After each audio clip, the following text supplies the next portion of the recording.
I'm going to give you 3 tips today on what to do about this winter storm and what it's going to do to our bees. It's not going to be pretty.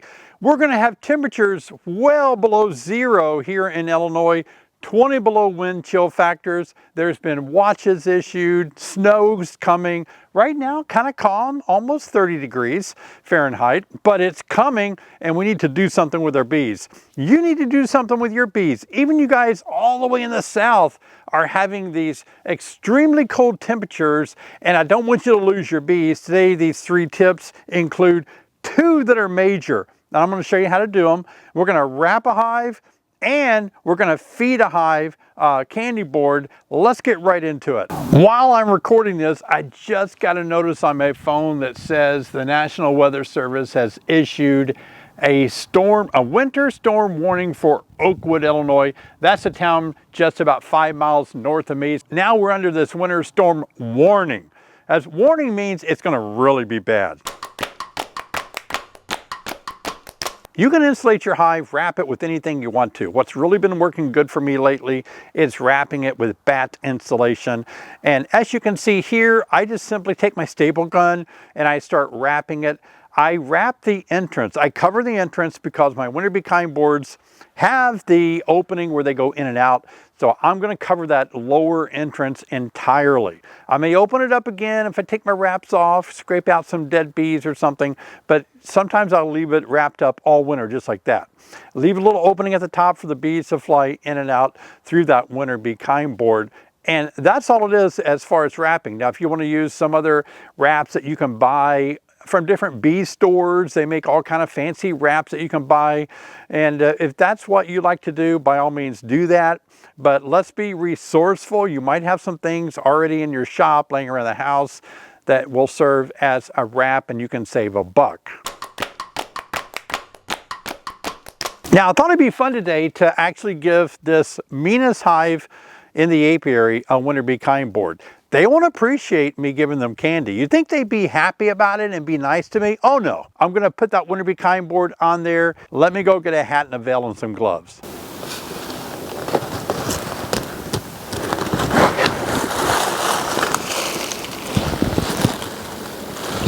Wow, they are roaring. But they are not, the cluster is really far down there. I'm amazed. I thought they'd be right here. This is all honey up here, and they are in there. I can't get my microphone close enough. Let me see if I can get closer. You can hear them. So this would be a good time just to put it on, but you know me, I like to I like to sit here and play with them a little bit. Watch me tap it and bring a few up though. Oh, there they are. Well, let's go ahead and cover them. Just wanted you to see that they're in there and they are really, really roaring.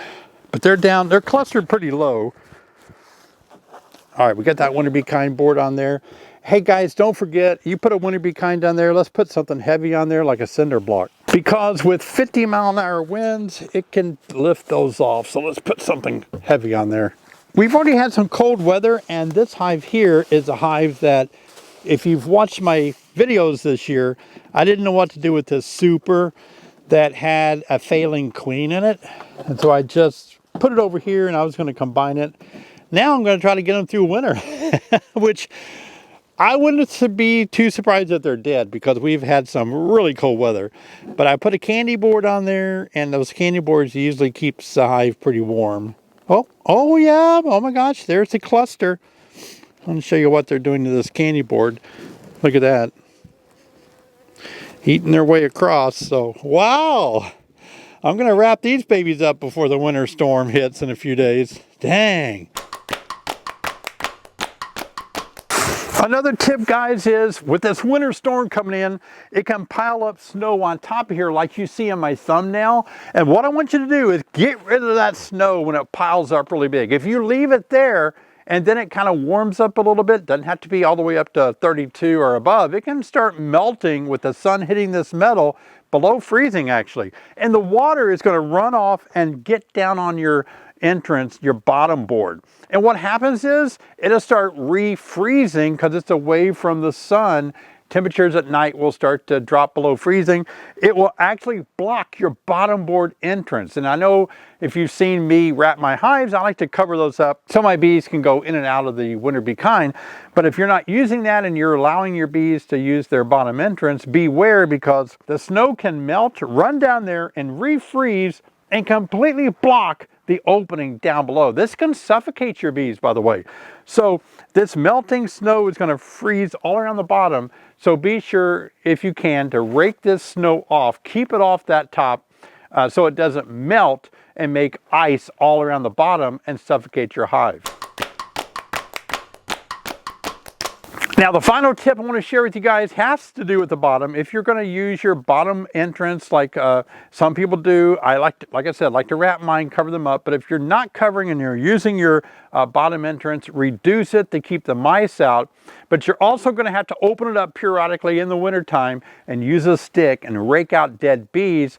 But if it snows really big, you're going to have to keep clearing the snow out from that bottom because they need air.